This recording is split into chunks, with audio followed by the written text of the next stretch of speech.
सरस्वती शिक्षण समूह पाटन द्वारा संचालित ऑनलाइन हिंदी क्लास में आपका अभिनंदन है। प्यारे विद्यार्थियों, कैसे हो?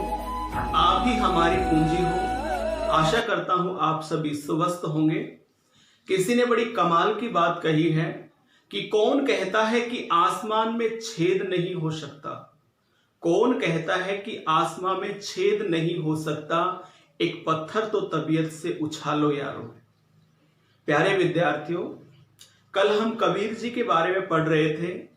पहला पाठ, उस पहले पाठ में 3 कवियों को शामिल किया गया है। आज हम अध्ययन करेंगे तुलसीदास जी के बारे में। दूसरे जो कवि हम ले रहे हैं तुलसीदास जी।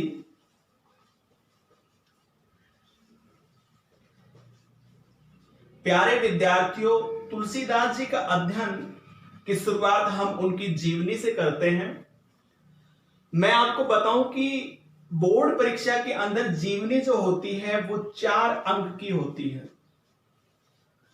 4 अंक की जीवनी आती है। एक लेखक, एक कवि, इन दोनों में से एक करना होता है। तुलसीदास जी की जीवनी के बारे में अगर हम बात करें तो इनका जो जन्म जो हुआ था वो 1532 में हुआ था। इनका जन्म 1532 में हुआ था। राजापुर एक स्थान है, राजापुर एक स्थान जो बांदा जिला में बताते हैं, वहां पर इनका जन्म हुआ था तुलसीदास जी का। प्यारे विद्यार्थियों, इनके माता पिता की अगर हम बात करें तो इनके पिताजी का जो नाम था वो था आत्माराम। इनके पिताजी का नाम आत्माराम और इनकी माता का नाम था हुलसीबाई।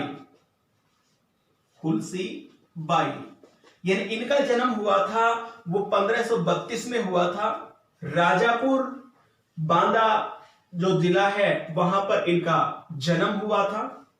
इनके पिताजी का नाम आत्माराम और माता का नाम हुलसीबाई था। प्यारे विद्यार्थियों, कहा जाता है कि इनका जो जन्म जो हुआ था वो अभुक्त मूल नक्षत्र में हुआ था। इनका जन्म जो हुआ था वो अभुक्त मूल नक्षत्र में हुआ था, जिसके कारण से इनके पिताजी ने इनको छोड़ दिया था, त्याग दिया था।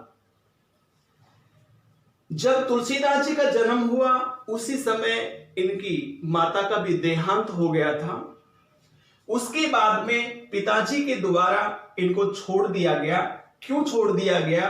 क्योंकि इनका जो जन्म हुआ था वो अभुक्त मूल नक्षत्र में हुआ था।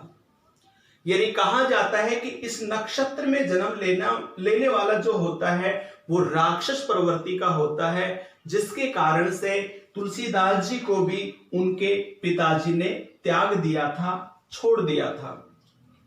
इसके बाद में एक मुनिया नामक दासी थी। एक मुनिया नामक दासी थी। इस मुनिया नामक दासी ने इनका लालन पालन किया था और इस मुनिया नामक दासी ने ही इनको नाम दिया था और इनको नाम दिया था वो था राम बोला। यानी हम कह सकते हैं कि इनके बचपन का नाम क्या था? राम बोला। बचपन में इनको राम बोला कहा करते थे। इस मुनिया नामक दासी ने ही गुरु के पास में भेजा था। प्यारे विद्यार्थियों, तुलसीदास जी की अगर हम बात करें तो 2 गुरुओं का चित्रण आता है। पहले जो गुरु जो हैं वो बताए गए हैं नरहरिदास,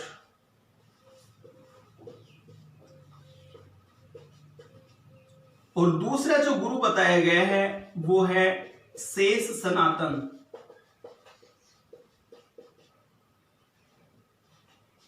शेष सनातन। प्यारे विद्यार्थियों, मुनिया नामक जो दासी है उसने सबसे पहले अध्ययन करने के लिए तुलसीदास जी को नरहरिदास जी के पास में भेजा।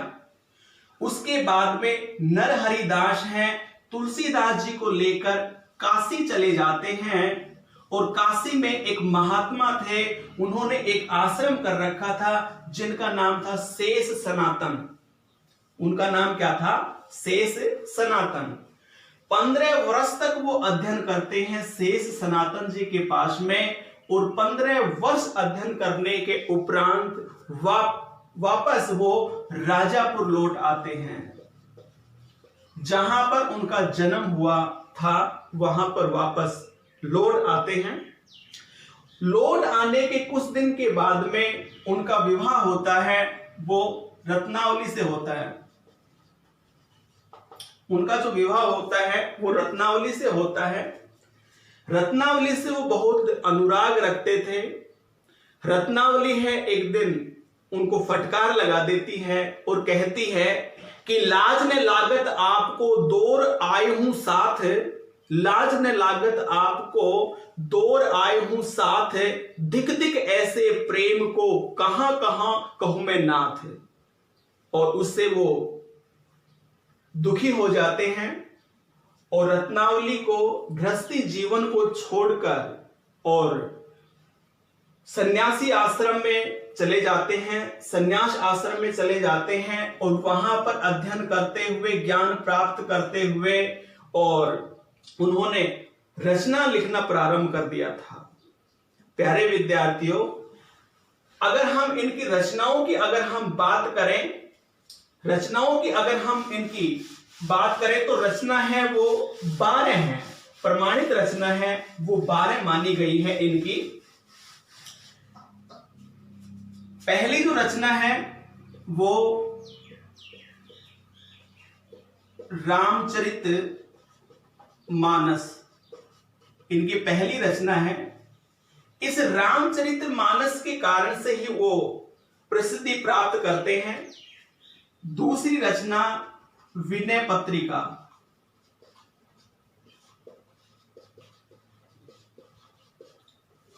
दूसरी रचना उनकी विनय पत्रिका थी। उसके बाद में तीसरी रचना कवितावली,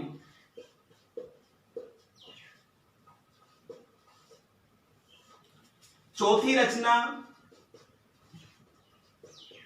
दोहावली, पांचवी रचना कृष्ण गीतावली,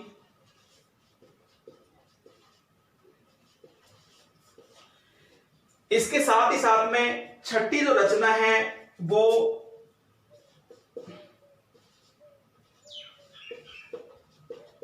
वैराग्य संदीपनी के नाम से थी। इससे आगे रामाज्ञा प्रश्नावली,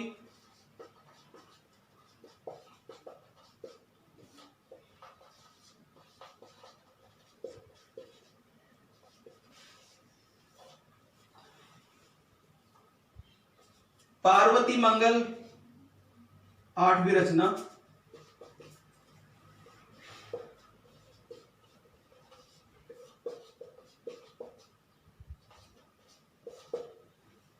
नौवीं जानकी मंगल,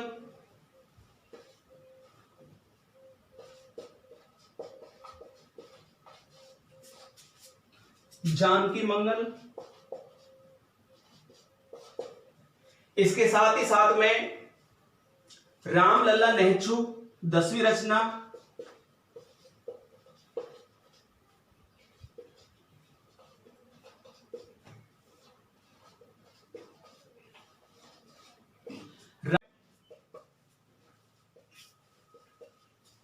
बैरवे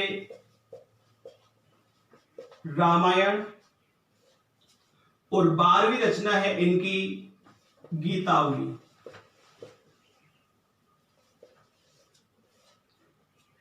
एक, दो, तीन, चार, 5, 6, 7, 8, 9, 10, 11, 12।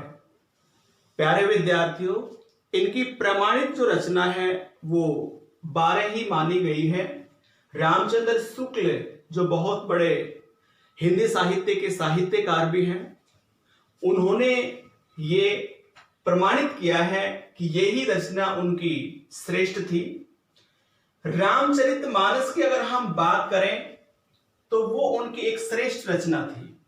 सबसे अधिक जो इनको प्रसिद्धि मिली थी वो रामचरितमानस से ही मिली थी। विनय पत्रिका है, ये भगवान श्री राम के चरणों में एक प्रार्थना थी, क्योंकि उस समय तुलसीदास जी का जो समय था वो कलयुग था और आज भी कलयुगी है। तो भगवान श्री राम के चरणों में उन्होंने प्रार्थना की थी कि हे भगवान, ये जो कलयुग जो है इसको आप जल्दी से समाप्त कर दीजिए। अगर हम इन रचनाओं की अगर हम बात करें, अगर हम तुलसीदास जी की भाषा की अगर बात करें तो उनकी दो भाषा थी। उन्होंने समस्त रचना है वो दो भाषा में रची है, एक है अवधी और दूसरी थी ब्रज भाषा। यानी सारी की सारी समस्त रचनाएं जो है वो दो भाषाओं में उन्होंने लिखी हैं, अवधी भाषा में और ब्रज भाषा में। प्यारे विद्यार्थियों, इनका जो समकालीन जो बताए गए हैं वो रहीम, सूरदास व अकबर, यानी इन तीन के समकालीन, यानी रहीम जी के समय, सूरदास जी के समय और अकबर के समय तुलसीदास जी थे। रहीम जी से प्रेरित होकर भी उन्होंने रचना लिखी है, सूरदास जी से प्रेरित होकर भी उन्होंने रचना लिखी है, और अकबर है वो भी काफी इनका सम्मान किया करते थे। प्यारे विद्यार्थियों, अगर हम बात करें अकबर की तो अकबर है काफी बार इनको अपने महल में बुलाया भी है, काफी मान सम्मान इनका हुआ भी है। ये एक तुलसीदास जी का जीवन परिचय था। प्यारे विद्यार्थियों, चैनल को सब्सक्राइब करें और अधिक से अधिक आपके जितने भी सहपाठी हैं उनको इस चैनल से जुड़ने के लिए प्रेरित करें। और अब हम अध्ययन करते हैं तुलसीदास जी के पदों का।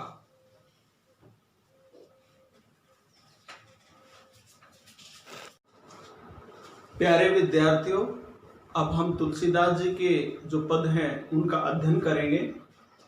पहला पद हम ले रहे हैं, काम क्रोध मद लोभ रत घ्राशक्त दुख रूप जे किमि जानहि रघुपति ही मूड परे भवकूप। पहले पद में तुलसीदास जी बता रहे हैं कि हमारे जीवन में दुख का क्या कारण है। दुख का क्या कारण है? उन्होंने पहला कारण बताया है काम। काम का मतलब होता है बुरी भावना, भोग विलास। क्रोध का मतलब होता है गुस्सा। मद का मतलब होता है अहंकार, घमंड। लोभ का मतलब होता है लालच। यानी इस संसार के अंदर लोग जो हैं वो काम क्रोध में रत है। इसी के साथ ही साथ गृहस्थी जीवन है वो भी एक दुख का कारण बताया है। यानी मनुष्य इस संसार में दुखी क्यों है? काम की भावना के कारण से। कहने का मतलब भोग विलास में वो पड़े हैं, गुस्सा करते हैं, अहंकारी हैं, लोभ लालच में फंसे हुए हैं और गृहस्थी जीवन में आसक्त हैं, जिसके कारण से हमारा जो जीवन है वो दुखों से भरा हुआ है। आगे क्या बताया गया कि ते किमि जानहि रघुपति ही मूड परे भवकूप। ते कहते हैं वो, ते का मतलब होता है वो, किमि का मतलब कैसे, जानहि का मतलब होता है जानना। रघुपति कहते हैं भगवान श्री राम को। मूड का मतलब होता है मूर्ख, परे मानी पढ़ना, भव कहते हैं संसार को, कूप कहते हैं कुएं को। और ऐसे जो लोग हैं जो किनमें जो काम क्रोध मद लोभ में जो फंसे हुए हैं वो भगवान श्री राम को कैसे जान सकते हैं? वो किमी जाने, कहने का मतलब वो भगवान श्री राम को कैसे जान सकते हैं, कैसे पहचान सकते हैं? मूड परे भवकूप। ये जो मूर्ख जो है वो इस संसार रूपी कुएं में ही पड़े रहते हैं। दूसरा पद हम ले रहे हैं, कहीं बे कह रसना रची, सुनबे कह किए कान, धरबे कह चित्त, हित सहित परमार्थ ही सुजान। कहिबे का मतलब होता है कहना, कहे यानी कहने के लिए। रसना कहते हैं जीभ को, रसना कहते हैं जीभ को। रची मानी बनी हुई है, सुनबे सुनने के लिए, कहे मानी कहा जाता है, किए कान कान बने हुए हैं। यहां पर तुलसीदास जी कहते हैं कि जो कुछ भी हम कहना चाहते हैं, जो कुछ भी हम कहना चाहते हैं उसके लिए क्या है हमारे पास में, क्या बनी है अपने पास में, अपना अंग कौन सा है, वो है रचना। यानी कहने का मतलब जीभ के द्वारा हम बहुत कुछ कहते हैं। सुनबे कहे किए कान, और सुनने के लिए क्या बने हुए हैं, हमारे जो अंग है सुनने के लिए कान है।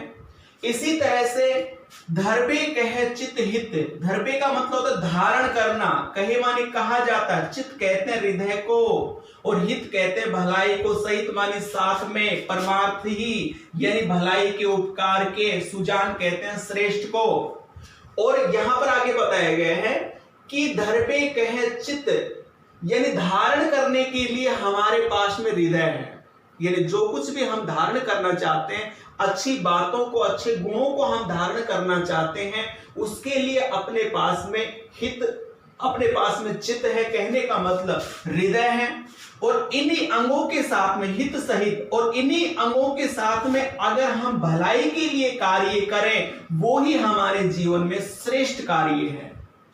दोबारा सुन लीजिए, कहीं पे कहे रसना रची यानी कहने के लिए जीभ है, सुनने कहे किए कान और सुनने के लिए कान है, धरबे कहे चित्त और धारण करने के लिए हृदय है। और इन सभी अंगों के साथ में अगर हम कोई अच्छा उपकार का कार्य करते हैं, वो ही अपने जीवन में श्रेष्ठ कार्य माना जाता है, वो ही अपने जीवन में श्रेष्ठ कार्य होता है।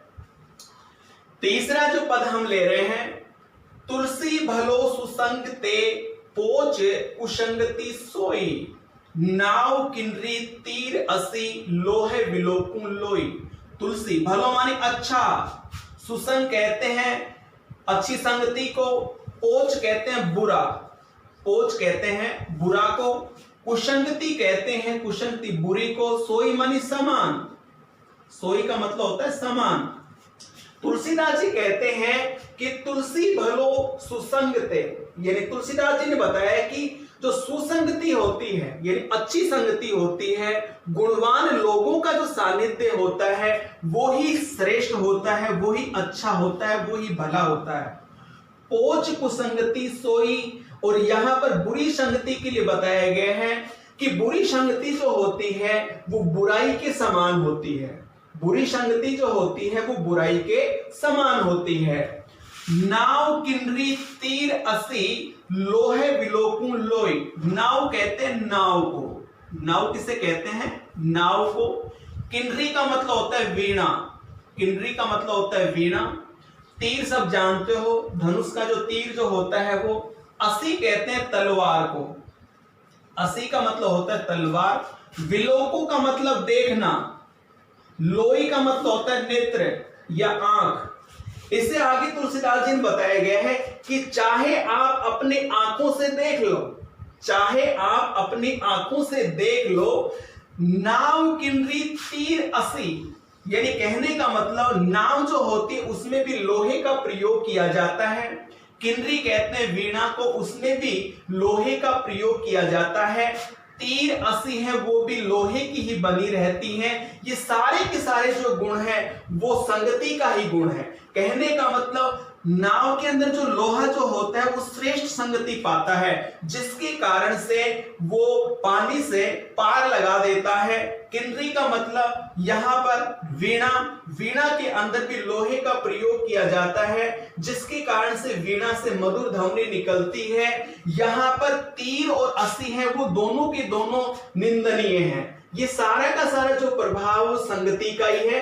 कहने का मतलब तुलसीदास जी ने बताया गया कि जो अच्छी संगति जो होती है वो सुसंग के सम यानी सुसंग जो होती है वो अच्छी संगति होती है। कहने का मतलब पोच को संगति सोई, और बुरी संगति जो होती है वो बुरी होती है। जिस प्रकार से अच्छी संगति में पढ़ने के बाद में नाव और किन्नरी है इनको श्रेष्ठ समझा जाता है, तीर असी इनकी निंदा की जाती है। ये केवल एक लोहे का स्पर्श प्राप्त करने के बाद में, यानी लोहे की संगति प्राप्त होने के बाद में ही ये गुण निकल कर आता है।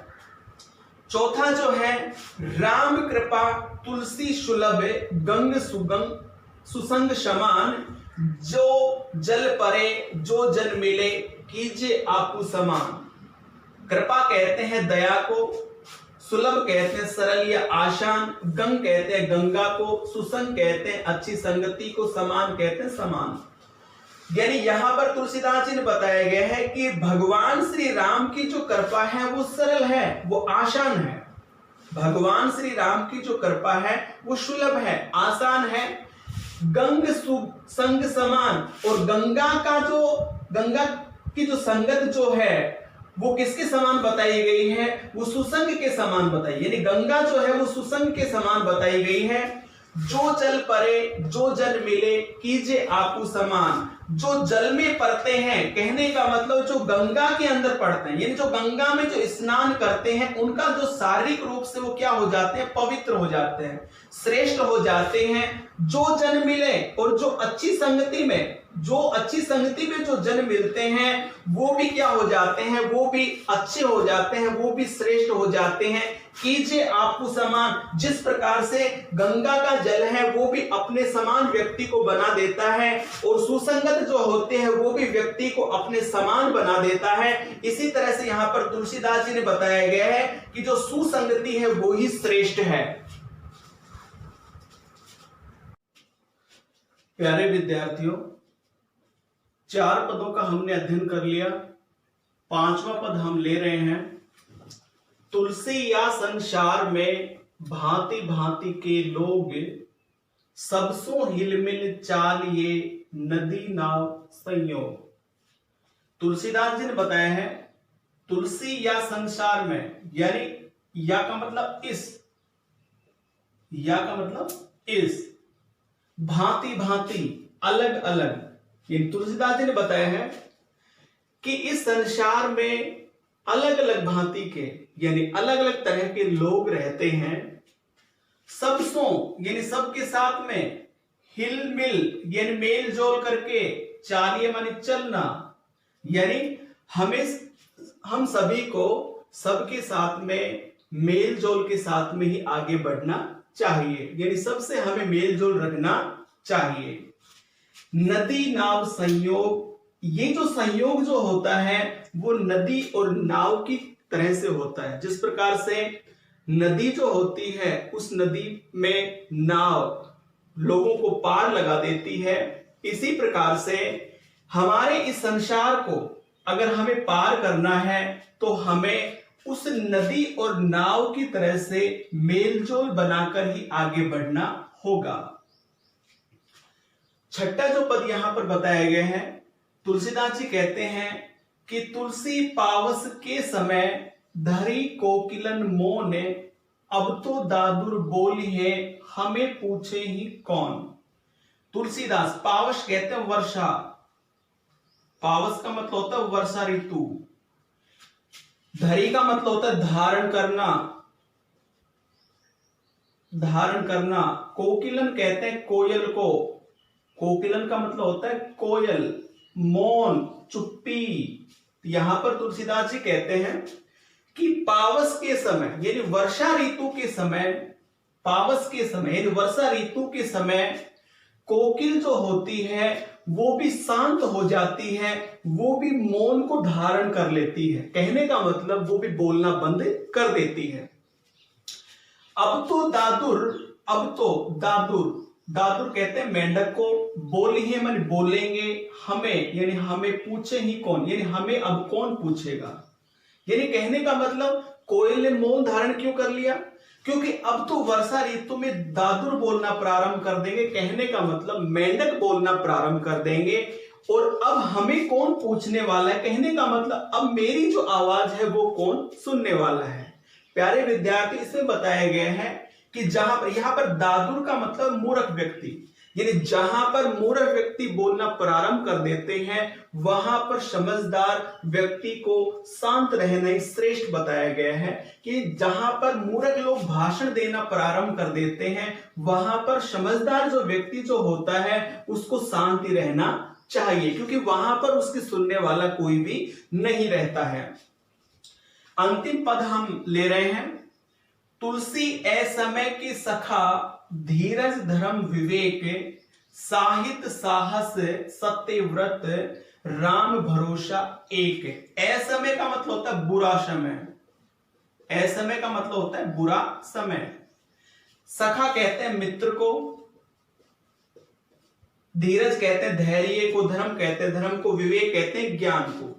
तुलसीदास जी ने यहां पर बताया गया कि बुरे समय में हमारे केवल यही मित्र होते हैं। कौन कौन से मित्र होते हैं? धीरज धर्म विवेक, यानी धैर्य धर्म और ज्ञान है वो ही हमारे वास्तविक मित्र होते हैं। और इनके साथ ही साथ में साहित्य, साहित्य का मतलब होता है अच्छा श्रेष्ठ साहित्य, साहस सतव्रत यानी सत्य पर अडीग रहना, राम भरोसा एक और भगवान श्री राम के ऊपर भरोसा है, यही हमारे मित्र होते। कहने का मतलब तुलसीदास जी ने बताया है कि असमय यानी बुरे समय में केवल हमारे धीरज धर्म विवेक अच्छा साहित्य साहस और सत्य पर अडीग होने के साथ साथ में राम पर भरोसा है, वो ही हमारे एक सच्चे मित्र होते हैं बुरे समय में। ये प्रश्न काफी बार पूछा भी गया है बोर्ड परीक्षा में।